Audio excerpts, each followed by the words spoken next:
Assalamu alaikum everyone. Today we are going to discuss about Emily Dickinson and one of his famous poem because I could not stop for death. ठीक है, अब इस poem को start करने से पहले हम थोड़ा सा इसका इमली का इंट्रोडक्शन देख लेंगे। ठीक है, Emily Dickinson was an American poet. अब वो कौन थी? अमेरिकन पोइट थी। पैदा कब हुई? December 10, 1830 के अंदर। ठीक है, she was a prolific poet but during her life time her works were publish in a various newspaper. ठीक है, जब वो ज़िंदा थी उसके कुछ जो पोइम्स वगैरह थी वो कहाँ पे पब्लिश होती थी? न्यूज़पेपर के अंदर। लेकिन जब उसकी डेथ हो गई आफ्टर हर डेथ इन 1860। ठीक है, पैदा कब हुई? 1830 के अंदर। 1860 के अंदर उसकी क्या हो गई? डेथ हो गई। यानी इसका जो लाइफ टाइम पीरियड था टोटल कितना था? 30 ईयर्स।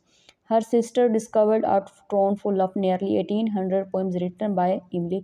जब उसकी डेथ हो गई उसकी बहन ने एक दराज के अंदर देखा जिसके अंदर कितनी पोइम्स मौजूद थी? 1800 पोइम्स मौजूद थी, जो किसने लिखी थी? इमली ने लिखी थी। ठीक है, her poetry is known for its unconventional use of punctuation and capitalization as well as exploration of various themes such as love, death and faith. ठीक है, अब उसकी जो पोएम्स हैं बेसिकली किस लिए फेमस थी? एक तो अनकन्वेंशनल यूज़ ऑफ किस चीज़ का? पंक्चुएशन का और कैपिटलाइजेशन का। ठीक है, और उसकी जो थीम्स जो उसने यूज़ की हुई थी अपनी पोएम्स के अंदर, जो जिसकी जिसकी वजह से उसकी पोएम्स जो है फेमस हो जाती थी। कौन सी थीम्स हैं? लव की थीम, डेथ की एंड फेथ की। ठीक है, the poem because I could not stop for death deals with heavy subject such as death, time and eternity.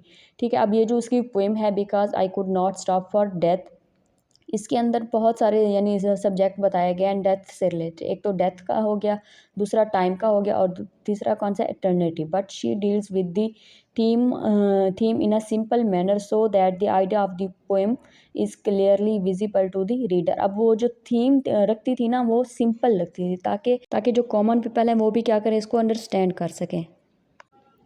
अब नेक्स्ट जो है हम इस पोएम का एनालिसिस करेंगे। ठीक है, एनालिसिस स्टार्ट करने से पहले मैं आपको ये बताना चाहूँगी ये जो पोएम है, ठीक है, ये रिटन कब की गई थी? 1863 के अंदर। ठीक है, और इस पोएम्स के अंदर टोटल 24 लाइन्स हैं और ये जो पोएम है 6 कर्टेन्स के ऊपर मुश्तमिल है। ठीक है, अब हम इसका एनालिसिस देखेंगे। Because I could not stop for death, ये जो है इमली डिकन्सन की one of the famous poem है। ठीक है, अब ये जो पोएम है ये तो एक लॉन्गेस्ट पोएम है और मोस्ट फैसिनेटिंग पोएम है किसकी? इमली की। ठीक है, the title comes from the first line but in her own life time it did not have title. अब ये जो टाइटल लिया गया है इस पोएम का, जो नेम है, टाइटल है, वो जो पोएम की फर्स्ट लाइन है वहाँ से लिया गया है। जब इमली खुद जिंदा थी तब इस पोएम का कोई भी टाइटल नहीं था। ठीक है, इमली poem were draft without a title and only numeral with publish after she died in 1886। अब इमली की जो बहुत सारी पोएम है, ठीक है ना, वो अनटाइटल ही थी। ठीक है, जब उसकी डेथ होगी तब वो क्या हुई? तब जाके पब्लिश हुई। ठीक है, 1886 के अंदर। ठीक है, दिस इज़ 6 स्टैंजास पोएम। जैसे मैंने आपको बताया 24 लाइन्स हैं इसके अंदर टोटल और 6 इसके कितने हैं? स्टैंजास हैं। ठीक है, with full rhyme and slant rhyme. अब ये जो पोएम है इस पोएम का जो मेन सब्जेक्ट है वो क्या है? डेथ है। अब इस पोएम के अंदर जो हमारी ऑथर है वो क्या करती है? वो रीडर्स को एक मिस्टीरियस जर्नी के ऊपर लेके जाती है। ठीक है, बियॉन्ड द टाइम। ठीक है, the obvious theme of the poem is death and personal encounter with the character of death. ठीक है, death who is male and drives a carriage. ठीक है, अब उसने यहाँ पे डेथ को कैसे पर्सोनीफाई किया कि डेथ क्या है? एक मतलब ऐसा जर्नी है। ठीक है, जो कि क्या है? डेथ के बाद हमारी लाइफ जो है ख़त्म नहीं हो जाती, एक और हमारी लाइफ का जो जर्नी है वो क्या हो जाता है? स्टार्ट हो जाता है। This is special transportation from one world to the next. अब ये क्या है? एक दुनिया से दूसरी दुनिया की तरफ जाना है। ठीक है, डेथ बेसिकली है क्या? यही चीज़। ठीक है, Emily Dickinson wrote several poems about death. उसने बहुत सारी पोएम्स लिखी हैं डेथ के बारे में, लेकिन ये जो है इसके अंदर एक पार्टिकुलर उसने क्या किया? टैलेंट यूज़ किया। In this poem death become a carriage and a driver, और driver and carriage use as a metaphor. अब उसने ड्राइवर और कैरेज को एज अ मेटाफर यूज़ किया। किस अब नेक्स्ट वो क्या करती है? जो हमारे रीडर हैं उनको एक जर्नी के ऊपर लेके जाते हैं। Speaker on the journey beyond the grave. Grave बोलते हैं कब्र को, कब्र के अंदर या कब्र के बाद, यानी जो जर्नी होता है उसके बारे में उसने क्या किया इसके अंदर एक्सप्लेन किया। We can take it that the speaker has no fear of death. अब हम ये समझ इस पोएम से हम क्या समझ सकते हैं? जो हमारा स्पीकर है उसको यानी मरने का कोई भी खौफ नहीं है।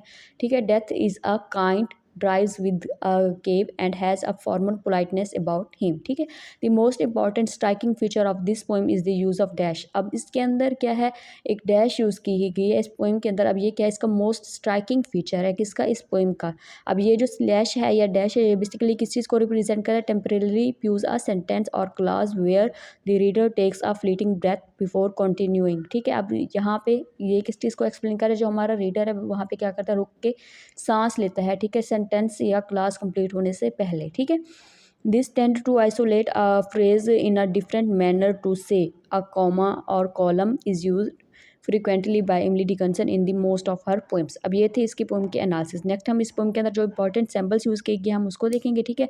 This poem is rich in symbolism. Symbols are use to represent the idea which can not be directly expressed by the poet. अब सैम्बल्स बेसिकली किस लिए यूज़ होते हैं कि एक ऐसे आइडिया को कन्वे करने के लिए जो राइटर जो क्या है डायरेक्टली कन्वे नहीं कर सकता, इनडायरेक्टली उसको कन्वे करने के लिए वो क्या करता है, सैम्बल्स का यूज़ करता है, ठीक है। अब इस पोएम के अंदर जो सैम्बल्स यूज़ किए गए हम उसको बारी बारी डिस्कस करेंगे। फर्स्ट जो सैम्बल है इस पोएम की वो कौन सी है, डेथ। अब डेथ डेथ को उसने एज अ जेंटलमैन के तौर पर उसने क्या किया इस पोएम के अंदर पर्सोनीफाई किया है, जो कि क्या कैरी करता है, कैरेज कैरी करता है। Death is depicted not as something to be feared. वो क्या कहता है, डेथ ऐसी चीज़ नहीं है जिससे क्या है हमें डरा जाए, but as a gentle guide, क्या है, एक जेंटल गाइड है who leads the speaker to her final destination, जो स्पीकर को एक अपने फाइनल डेस्टिनेशन की तरफ क्या है लेके जाती है, कौन, डेथ, ठीक है।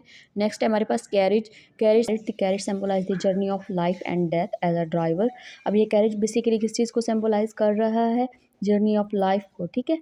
The carriage ride is a metaphor for a speakers journey of life toward death. अब ये क्या यूज़ हुआ है, एज अ मेटाफर यूज़ हुआ है स्पीकर के जर्नी का टूवर्ड डेथ।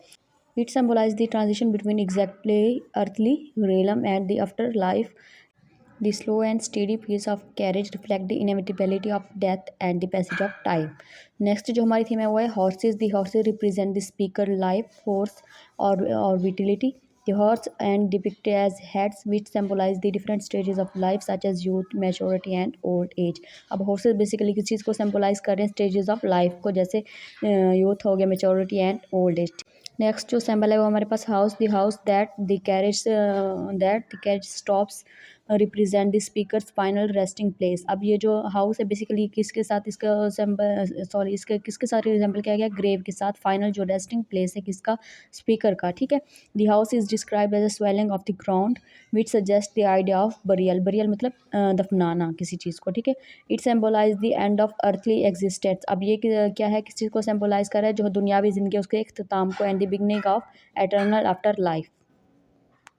जो लास्ट सिंबल है हमारी इस पोएम की वो है setting sun. Setting sun represent the end of speaker's life. अब ये जो सूरज का गुरूब होना किस चीज़ को रिप्रेजेंट कर, स्पीकर की ज़िंदगी के इख्तिताम को क्या कर रहा है, रिप्रेजेंट कर रहा है।